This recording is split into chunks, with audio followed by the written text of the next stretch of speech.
Welcome to our deep dive. You know the one you sent in, right? About the Moorish Empire in Europe. Specifically Moorish Spain. Oh, yeah, Moorish Spain.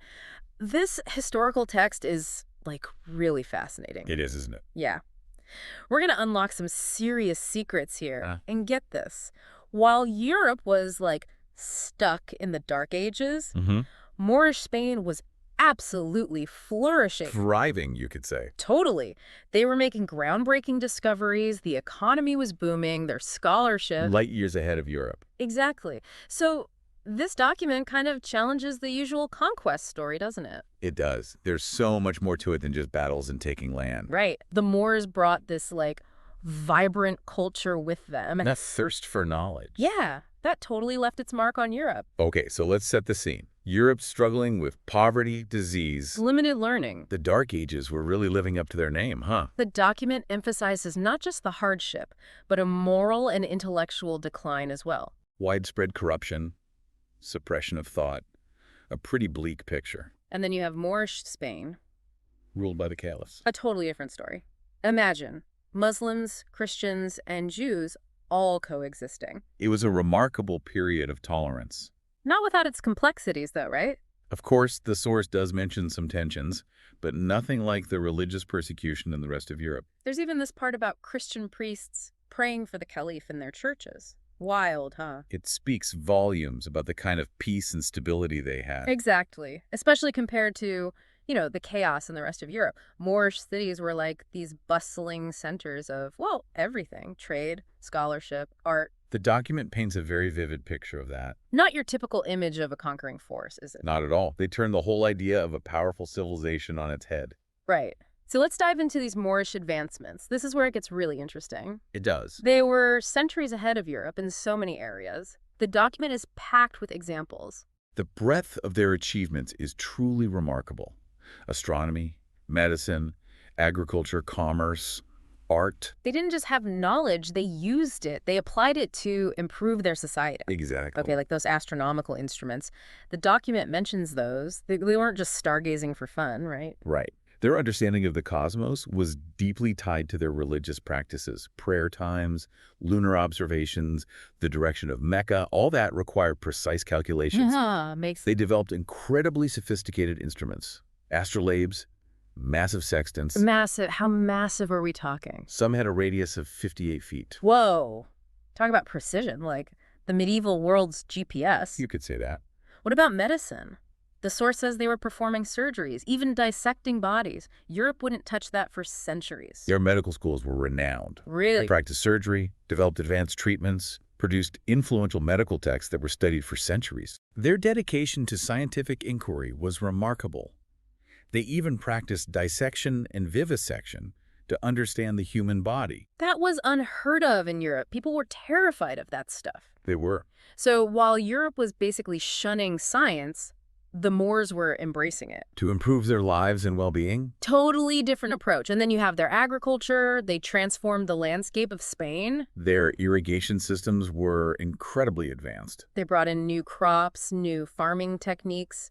The source tells this story about a visitor who was amazed by the lack of beggars in a Moorish city. It was a sign of their prosperity. That's amazing! So they were feeding their people and fueling their economy all through agricultural ingenuity.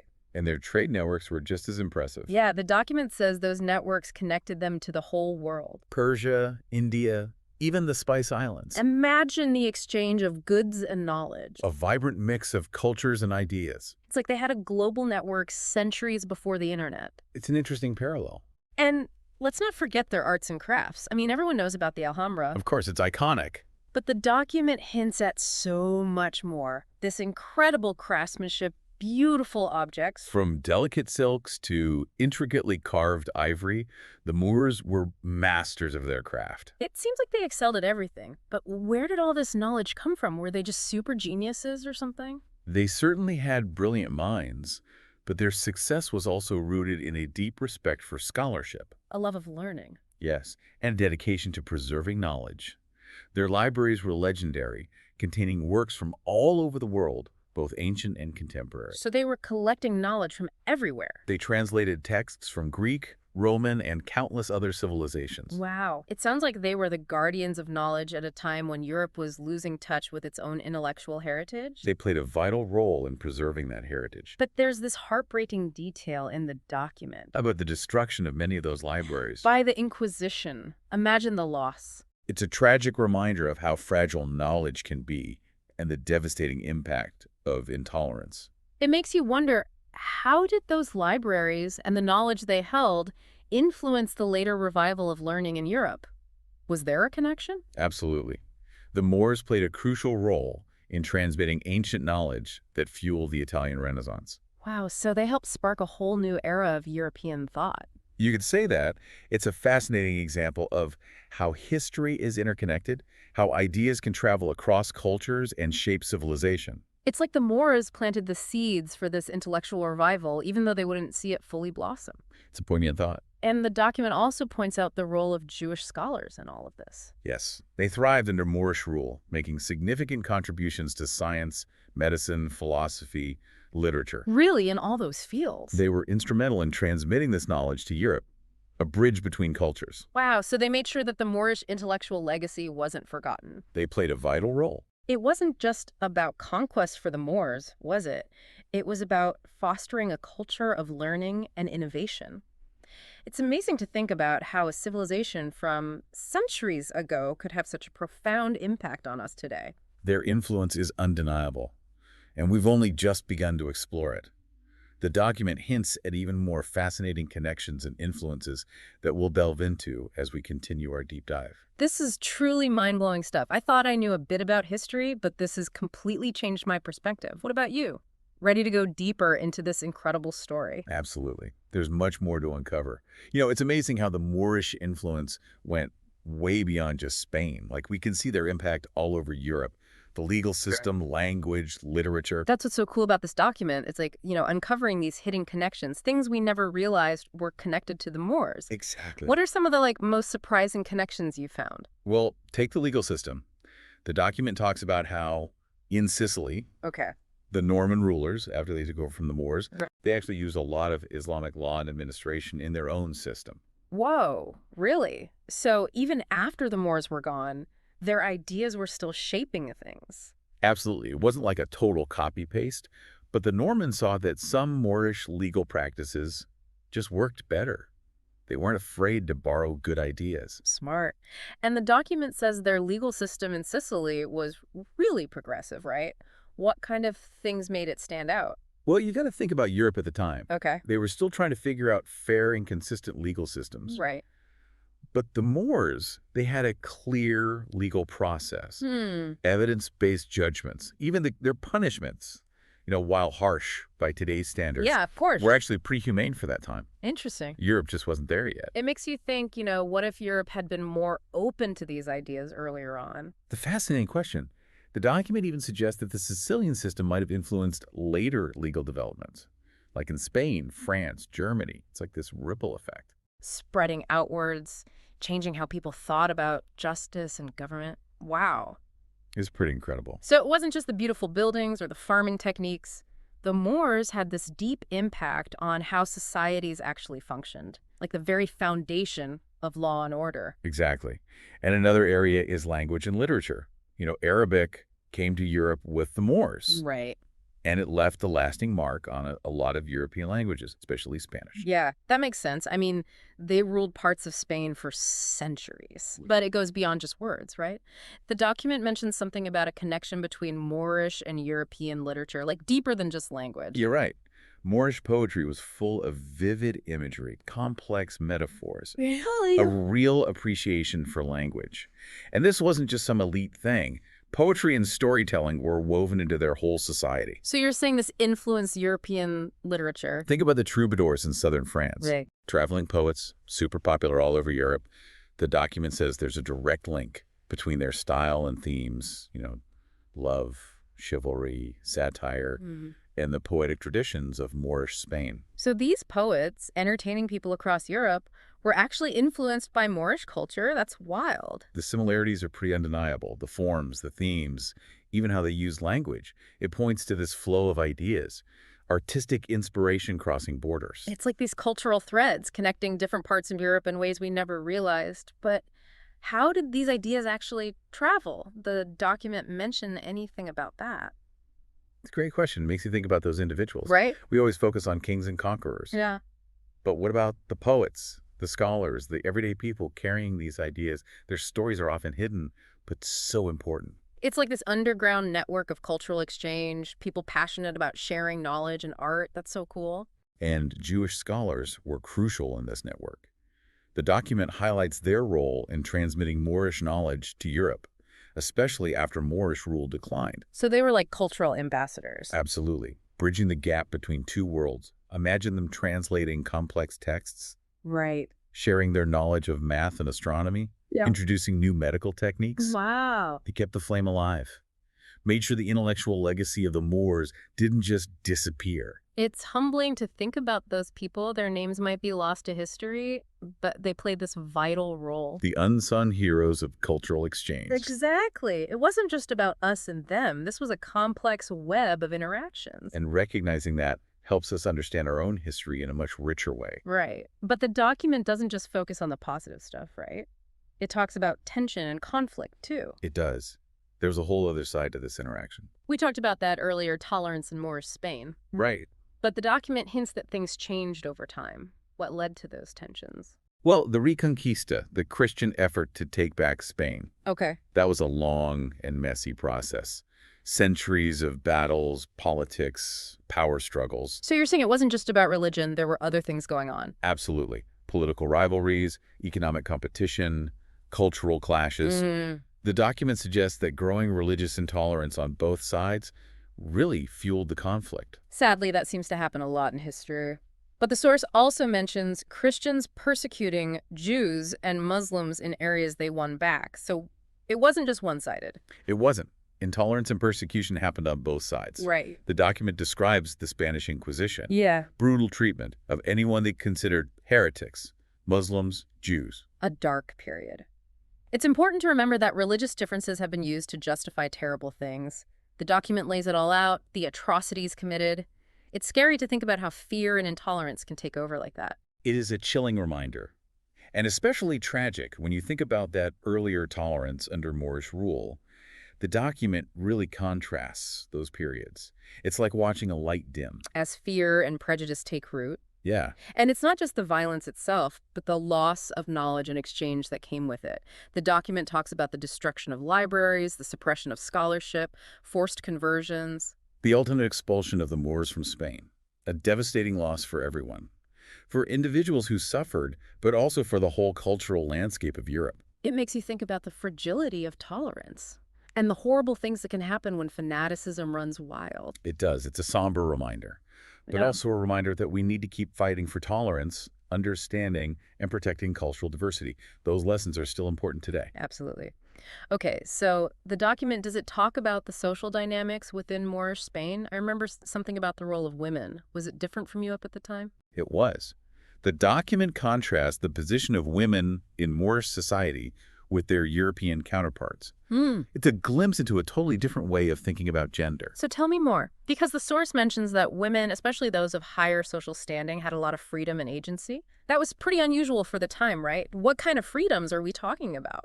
Well, the document talks about women as scholars, poets, even political advisors.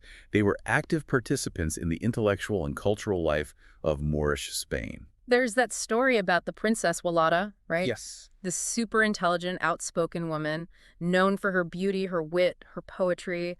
The document describes this public rivalry she had with a famous male poet. Imagine that. I know. A woman engaging in intellectual debate with a man, publicly. On equal footing. That level of acceptance, even celebration of women's intellect, was almost unheard of in Europe back then. She was a trailblazer, challenging those norms and paving the way for other women. And the document suggests this wasn't just an elite thing, right? Women attending lectures, participating in debates, owning property. It's important to note that these freedoms were probably mostly for elite women. Oh, okay. The document doesn't give us the full picture of what life was like for women from lower classes. That's a good point. But even so, it's clear that Moorish Spain offered a different model of what was possible for women, another way that the Moors challenged European norms. Yeah, it makes you wonder if this had any lasting impact on Europe. Right. Did these glimpses into a more egalitarian society plant seeds for later women's rights movements? It's fascinating to think about. It really is. It's like this chain reaction of cultural encounters sparking new ideas. And this deep dive has given us a lot to think about. The Moorish Empire's influence was so complex. It wasn't just conquest and reconquest. It was this incredible story of cultural exchange, innovation, ideas crossing borders, and changing societies. And it's full of surprises. I know, right? Oh. Who knew about the Moorish bathing habits influencing European hygiene? Or their legal system impacting the development of law in other countries. It's like peeling back layers of an onion. You keep finding these unexpected connections. And we've probably only just scratched the surface. There's always more to learn, more to discover. That's what makes history so fascinating. Well said.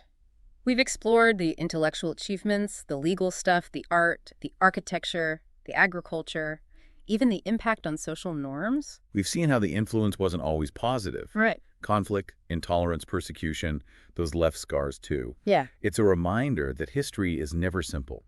It's messy and complicated.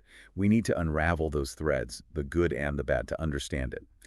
But even in those darker times, there are stories of exchange, curiosity, a willingness to learn from each other. Those are important to remember too. I agree. They remind us that even when things are tough, there's always hope for connection and growth. Exactly. This document has given us so much to think about, but we haven't talked about the Moorish decline in Spain yet. Sure. Their eventual expulsion. That's a huge moment in history. What does the document say about that? Well, it suggests that the decline wasn't just about military defeat. It points to internal divisions, political instability, Interesting. and a gradual loss of their cultural and intellectual influence. It's complicated, not just a simple good versus evil story. So it wasn't just Christian armies pushing south. There were things weakening the Moors from within. Exactly. The document mentions the Caliphate of Cordoba breaking apart. Smaller, weaker kingdoms, all fighting amongst themselves. United we stand, divided we fall. Right. It seems that way. Yeah. And as the Christian forces advanced, the document describes the situation for the remaining Moors as pretty dire. Oh, no. Facing pressure to convert, Right. often forced. Those who refused were persecuted, expelled, or worse. It's a heartbreaking chapter, full of loss and the destruction of a once thriving culture. And it wasn't just about religion either. The document hints at economic motives. Christian rulers wanting to take Moorish wealth and land. It's a recurring theme throughout history, unfortunately, using religious differences for power and profit. It's sad, but true. And it all leads to that final expulsion of the Moors in the 17th century. The document offers a different take on it, suggesting it wasn't just intolerance. It was a calculated move to eliminate a threat to the Spanish monarchy. That's right. A more nuanced view that challenges the simple narratives we often hear. It makes us question the legacy of colonialism, intolerance, and the treatment of minorities. It's amazing how one document can open up so many avenues for discussion. History is so much more than just dates and battles. It's about the forces that shape us, the choices we make, and the consequences that ripple through time. And those consequences still matter today, as we deal with cultural identity, religious freedom, the rights of marginalized communities. The past isn't really past. It shapes our world and reminds us to learn from those who came before. So much to think about. Before we wrap up, what stood out to you the most in this document? A particular detail or story that resonated with you? You know, what really struck me was, As we go through this document, I keep finding these little things like, whoa, I had no idea. The whole thing about Moorish influence on European ideas of beauty and hygiene. it is fascinating, isn't it? Totally unexpected. It shows you how different cultures can have totally opposite views, even on basic stuff. Absolutely. Even the simplest things. It's like, get this. The document says that Europeans thought bathing a lot was bad for you, unhealthy. They thought it was immoral. Immoral and a sign of disease. It's hard to imagine now, right? It is. But we're talking about the Dark Ages here. Hygiene wasn't exactly top of mind. More like something to avoid. Seriously. Wow. No wonder they called it the Dark Ages. They were probably pretty smelly. There's certainly evidence to suggest that. I bet. But the Moors, they were different. Yes, very different. Their traditions, like Islamic traditions, right? Right. Emphasize ritual purity. So they were all about personal hygiene. Public baths were everywhere. People bathed regularly. Not just to be clean, but for social and spiritual reasons, too. The document describes these baths as like Social hubs. Yes. People would relax, chat, even do business there. Like a modern-day spa, almost. Exactly. You can totally see the culture clash. Europeans seeing this and being like, what are they doing? Some were appalled, the document says. Yeah. They just didn't get it. It's funny how something so normal to us was so weird back then. Culture is a powerful thing. It really is. Yeah. Shaping how we see the world. So what about those clashing ideas on beauty? Did Moorish influence change European perceptions? Did they finally come around to the whole bathing thing? Well, the document suggests that the Moors in Spain did help shift those attitudes. Really? It's not definitive, of course. Yeah. But as Europe moved out of the Dark Ages and started rediscovering hygiene, Okay, yeah. the Moorish example probably played a role. So maybe those public baths weren't so crazy after all. Perhaps not. It's amazing how those little cultural exchanges can have big, lasting effects. Makes you think about all the subtle ways cultures shape each other. This whole deep dive has been eye-opening. The Moorish impact on Europe is so much more than we usually hear about. It's a story of cultural exchange, intellectual breakthroughs, ideas spreading across borders. And so many surprises. Who would have guessed Moorish bathing habits could change European hygiene? Or their legal system influencing laws across the continent. It's like peeling back layers and layers. Always something new to discover. I feel like we've only just scratched at the surface. There's always more to learn, more to think about. It's the beauty of history. It's a journey that never ends. Well said.